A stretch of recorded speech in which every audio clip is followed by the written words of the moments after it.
Bueno, ahora vamos a ver disparo de SSR por medio de una red RC, lo que comúnmente se llama control de fase. La red RC será una red resistiva, capacitiva, y lo que vamos a lograr también es un disparo por tensión de puerta. La idea es eso, es de hacer un disparo por tensión de puerta y no por corriente, como veremos en el próximo video. Entonces nosotros tenemos que tener presente que, sabiendo que una impedancia formada por dos impedancias, como ser una resistencia y una reactancia capacitiva, entre los extremos de ella hay una diferencia de potencial, y esta diferencia de potencial y la corriente sufrirá un desplazamiento de fase de dicha corriente, ya que el capacitor será el encargado de producir ese corrimiento de fase.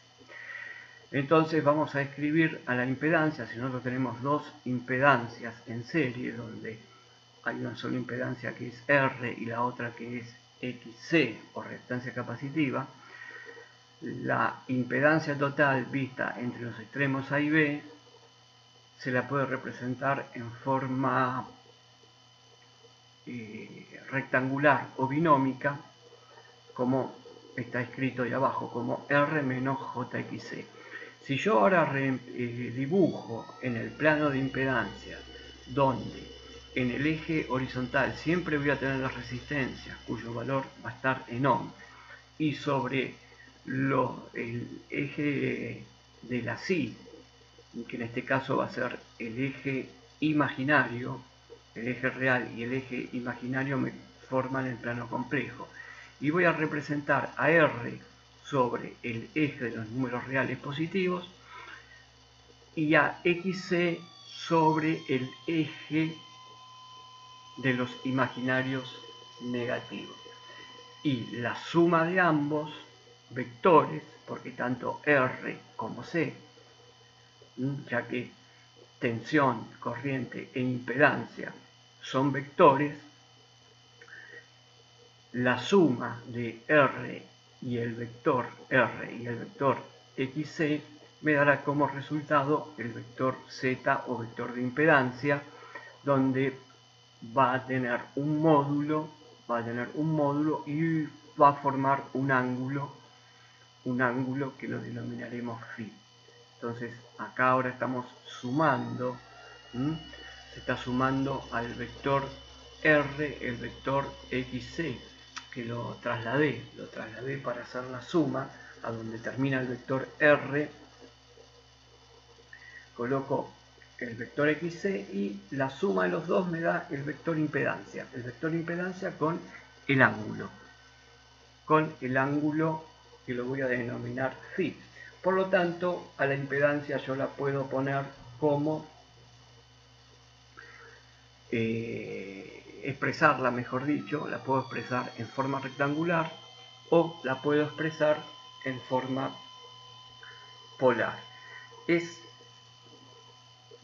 rectangular o binómica, o lo puedo expresar en forma polar con un determinado módulo y un determinado ángulo.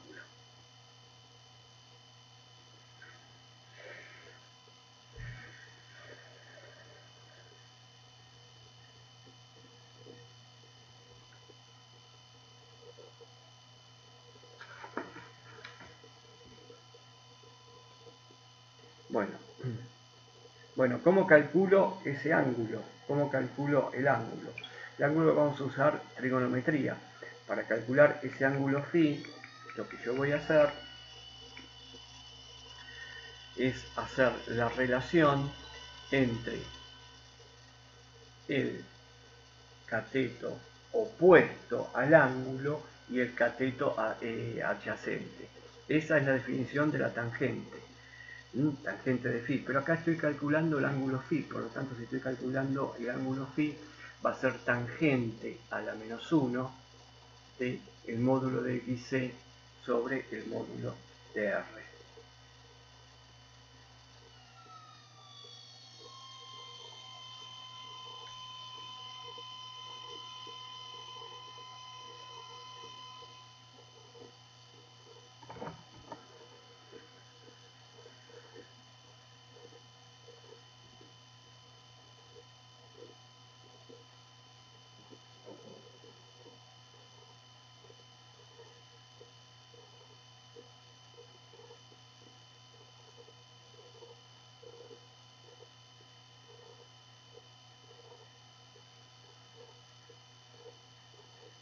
Bueno, ahora lo que vamos a hacer es que ya que tenemos definido lo que es la impedancia, lo que es Z, vamos a calcular un poquito y vamos a calcular corriente. Vamos a calcular la corriente. Y para calcular la corriente puedo hasta calcular el módulo de la corriente. Y lo que hice a la izquierda ahora fue representar otro par de ejes real e eje imaginario. El eje imaginario está en cuadratura con el eje real, para realizar un diagrama de tensiones y corrientes, lo que se llama un diagrama fasorial de tensiones y corrientes.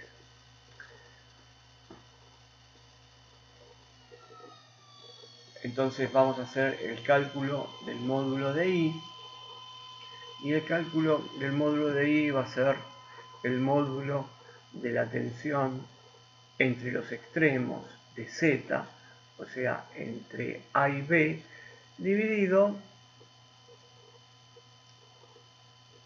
la impedancia. Dividido la impedancia. Entonces ahí estamos haciendo el cálculo.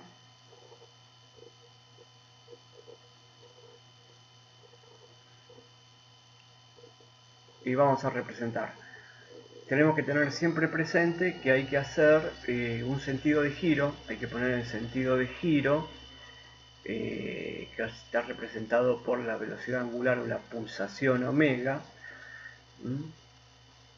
para completar el plano de tensiones y corrientes. Bueno, como la tensión entre A y C me está representando un fasor, y ese fasor tiene un módulo y tiene un argumento, y la corriente I también va a tener un módulo y un argumento porque es un fasor, y como la corriente es un elemento común tanto a la resistencia como al capacitor, la corriente I circula por ambos. Entonces yo me puedo tomar la libertad de dibujar el fasor corriente con ángulo cero, asignarle al fasor corriente el ángulo cero. Y como yo sé que la corriente que circula por una resistencia, la caída de tensión en la resistencia con respecto a la corriente están en fase, puedo dibujar el fasor, ese fasor que es el fasor de la tensión en R, en la resistencia. Sabemos que cuando la corriente circula por un capacitor, entre sus extremos se produce un desfasaje entre tensión y corriente de exactamente 90 grados. Es lo que estamos representando ahora en el plano de tensiones y corrientes. Estamos representando el fasor de la caída de tensión en XC, V sub XC. Perfecto. Ya entonces tengo mis dos fasores representados, y si ahora utilizo la ley de Kirchhoff, que habla sobre la sumatoria de caídas de tensiones, tiene que ser igual a la caída de tensión total, como es en este caso, yo tengo que la tensión entre A y B, fasor, va a ser la suma entre la caída de tensión entre VR y B de XC. Y también puedo calcular la corriente como la división de los fasores. Le puedo asignar un ángulo cualquiera alfa, o sea, nosotros sabemos de que si la tensión entre A y C forma un cierto ángulo alfa y Z, que es perfectamente calculado y que nos da phi, que es su ángulo, entonces puedo calcular módulo y ángulo de la corriente. Pero en nuestro caso nosotros dijimos que como tengo muchas incógnitas, voy a suponer que le asigno el ángulo 0. Es totalmente válido asignarle el ángulo a la corriente porque es un elemento común que circula tanto en R como en XC. Por lo tanto, si ahora aplicamos la segunda ley de Kirchhoff, vamos a escribir que la diferencia de potencial entre A y B es exactamente igual a la caída de tensión en la resistencia más la caída de tensión en el capacitor, que son los diagramas fasoriales. O sea que esto ahora lo voy a representar en mi plano de tensiones y corrientes. ¿Qué voy a hacer? Bueno, voy a sumar P sub XC con B sub R. Entonces, para hacer la suma, tengo que trasladar uno de los vectores, de la misma manera que hice con el de impedancia. Traslado un vector hacia donde termina el otro vector y armo el diagrama fasorial. Ahí voy a trasladar el vector B sub XC al final del vector B sub R, y la suma de ambos vectores por la ley de tensiones de Kirchhoff me va a dar la caída de tensión entre A y C en módulo y en fase. En módulo y en fase.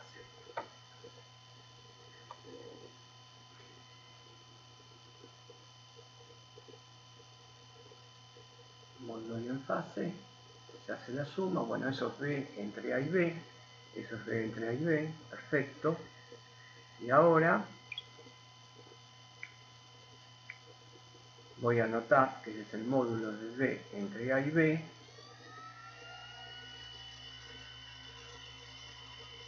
Y ahí voy a anotar el ángulo de fase. Y ahí voy a anotar el ángulo de fase.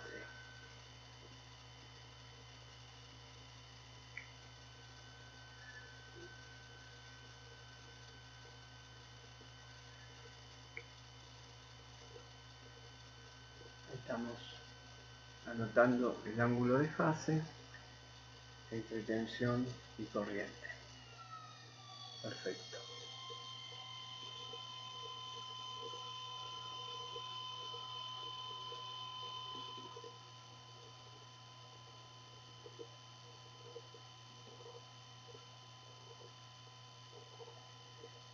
Muy bien. Ya tenemos definidos todos los parámetros importantes de una red RC, que esta la vamos a llamar, que tiene una parte resistiva y un capacitor, como una red RC de primer orden. Y el paso siguiente sería ver cómo se controlarían los ángulos de fase. ¿Cómo se van a controlar los ángulos de fase? Donde solamente tengo una resistencia R, que evidentemente esa resistencia R va a estar no solo limitando la corriente en la puerta del SSR, sino que también lo que va a estar haciendo es fijándome el ángulo mínimo de disparo. ¿Cuál va a ser el ángulo mínimo de disparo? Bueno, y acá en este circuito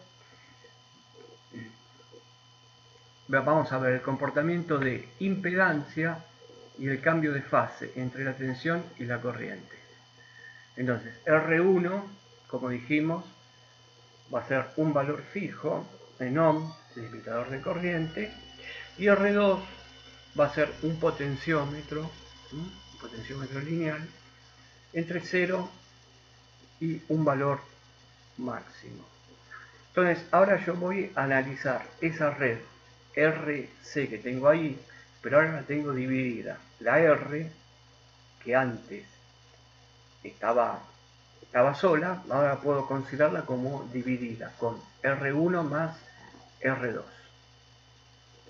Entonces voy a tener una impedancia R1 menos JXC si R2 vale 0, y voy a tener una impedancia que va a ser R1 más R2 menos JXC si R2 está toda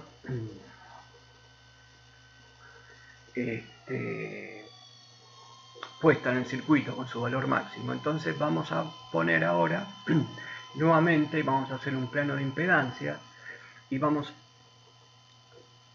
a graficar la impedancia AB con sus dos valores extremos, con el pote en 0 ohms y con el pote en R2. Y ahí se va a poner en manifiesto cómo se realiza ese control de fase y se obtiene un ángulo mínimo y un ángulo máximo de disparo. Ahora estoy graficando, vamos a graficar primero una impedancia y sobre el mismo gráfico la otra impedancia. Ustedes observen que XC, la reactancia capacitiva, no varía, la frecuencia fija, la frecuencia está en 50 ciclos, por lo tanto XC no varía.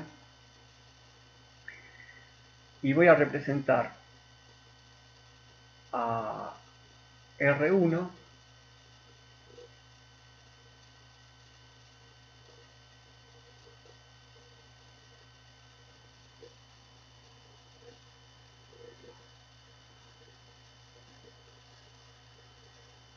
en negro, el vector negro estoy representando la resistencia R1, y con el vector celeste, bueno, lo trasladé al final de R1 y ahí tengo la suma de los dos vectores, y el vector rojo es el módulo de la impedancia ZAB, que va a formar un cierto ángulo que lo voy a llamar Φ1.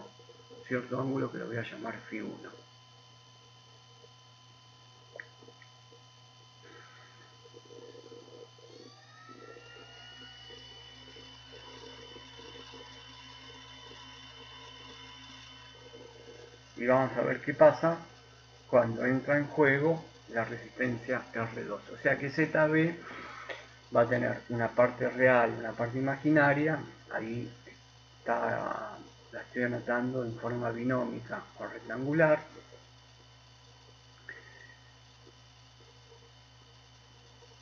Y bueno, y también la puedo expresar en forma polar.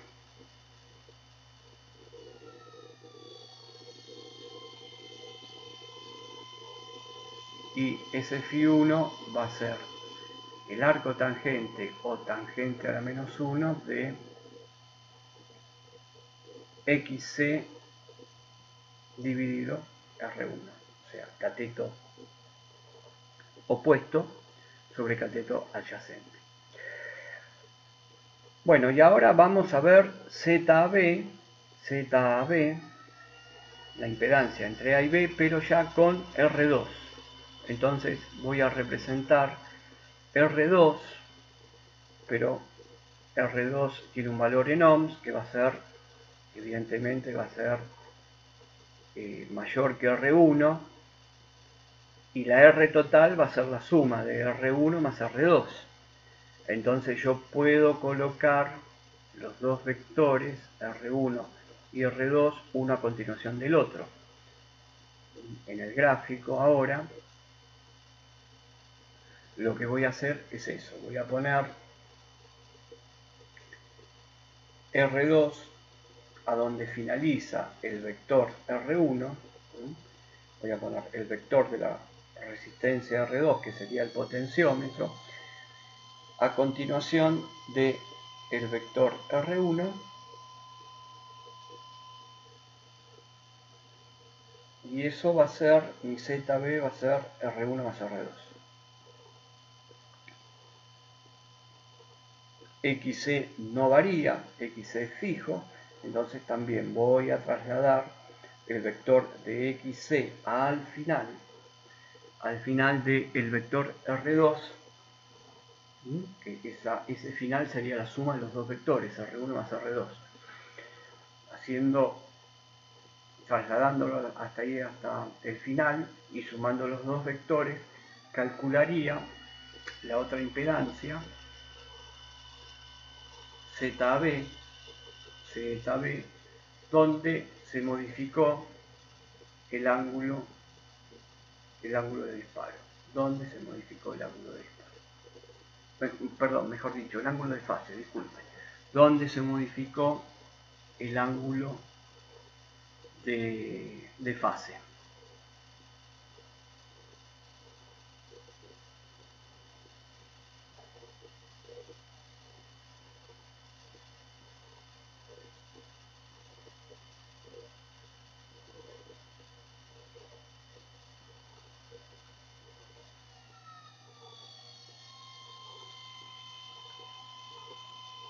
Muy bien. Y de la misma manera voy a tener un ángulo de fase que lo marqué ahí, que va a ser phi sub 2, y este phi sub 2 va a ser el ángulo que va a estar formado entre XC y R1 y R2. La suma de los dos. Entre la suma de los dos. Que también lo puedo representar en forma binómica. También lo puedo representar en forma binómica y en forma polar.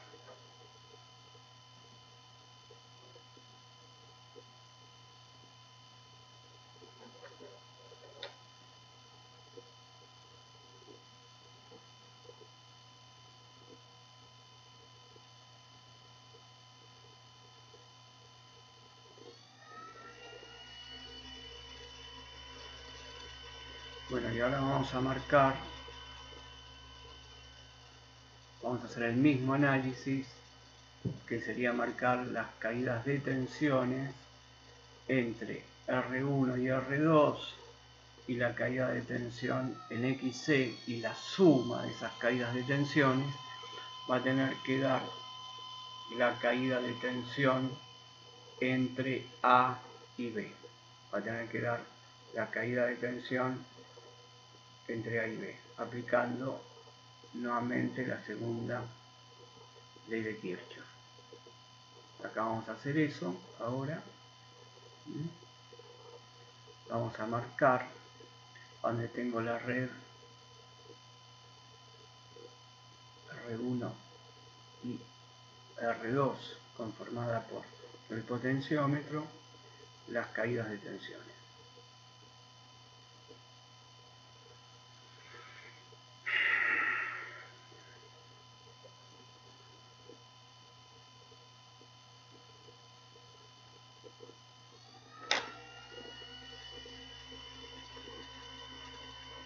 Bueno, y ahí tengo la corriente, se ha hecho el cálculo de la corriente en módulo y en argumento. Se ha hecho el cálculo de la corriente en módulo y en argumento. Ahora acá voy a pasar a marcar esas caídas de tensiones entre R1, entre la parte resistiva, el fasor, y voy a marcar el fasor en XC, el fasor de tensión en XC.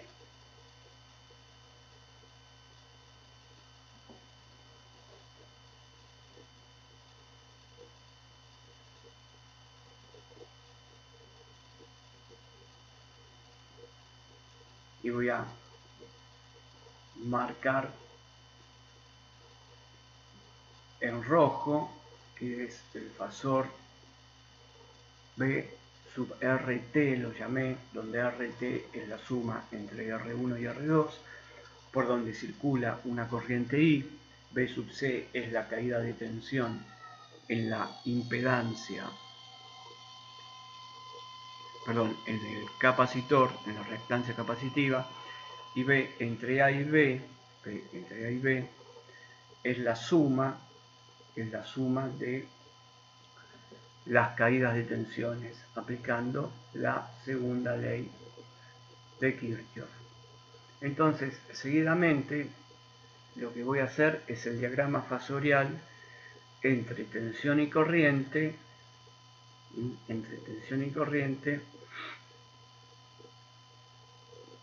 de esta red resistiva capacitiva formada por una resistencia fija R1 y en serie con una resistencia variable R2 que cambiará su valor entre 0 y su valor máximo.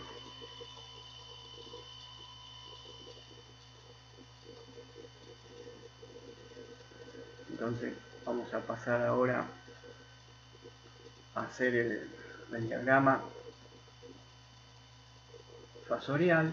Acá ya estamos para comenzar a hacerlo, donde como siempre marqué mi plano complejo. El plano complejo, donde tengo los ejes reales, los números reales sobre el eje X o eje de los reales y los imaginarios sobre el eje de la Y. Marqué la velocidad angular, el sentido de giro de ese diagrama fasorial, y ahora voy a marcar en rojo voy a marcar BR1. Lo que marqué primero en azul, para que quede claro, no lo anoté todavía, pero eso es la corriente que circula por R1, R2 y XC. Es el elemento común que circula a todos, la corriente I. Me había puesto en rojo, ahora le cambié el color azul para que no se confunda con la caída de tensión en la R total, donde la R total es R1 más R2. Bueno, y ahí tenemos entonces que R1 va a estar en fase con I1. Estoy analizando cuando R2 vale 0.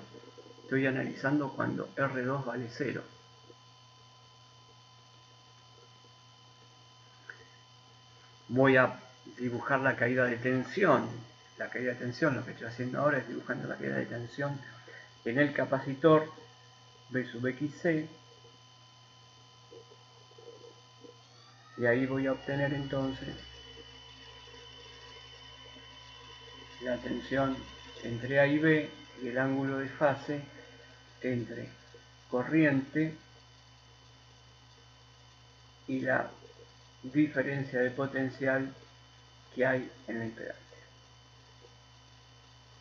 Lo que estoy haciendo ahora es haciendo la suma, aplicando la segunda ley de Kirchhoff, haciendo la suma de los fasores, BR1 más B sub XC, reactancia capacitiva, y me va a dar la tensión, que va a estar sobre la impedancia cuando R2 vale 0. Y voy a repetir lo mismo cuando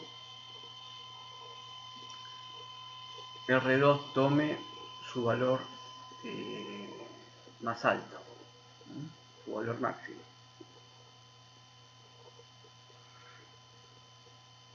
Ahí en el gráfico ahora estamos viendo qué pasa también con los ángulos, y se puede ver de que hay una concordancia de ángulos,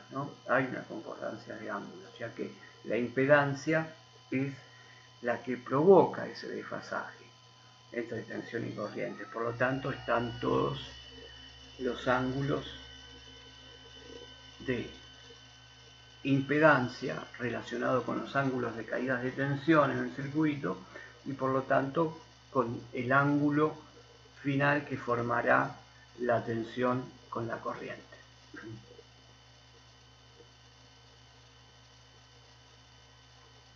Entonces, trabajando con esto,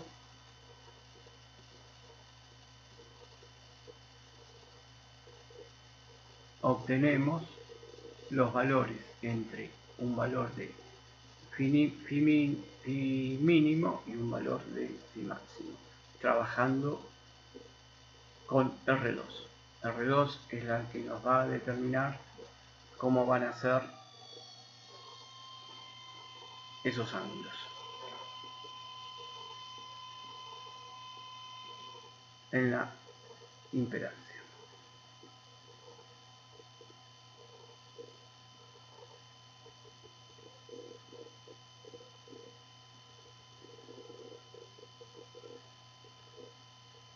Bueno, y ahora lo que estamos haciendo es marcando lo que anotamos abajo, como son los valores de las caídas de tensión. Lo que hicimos en el diagrama fasorial, donde tengo el producto de I por R, la caída de tensión, la R total sería la R1, porque si R2 es 0 no hay caída de tensión, y ahí tendría la caída de tensión de XC, que no variaría. Ahí vamos, y tenemos el ángulo Phi. El ángulo Phi, ese ángulo Phi que marcamos ahí, va a ser el valor de un valor máximo, va a tener un valor máximo.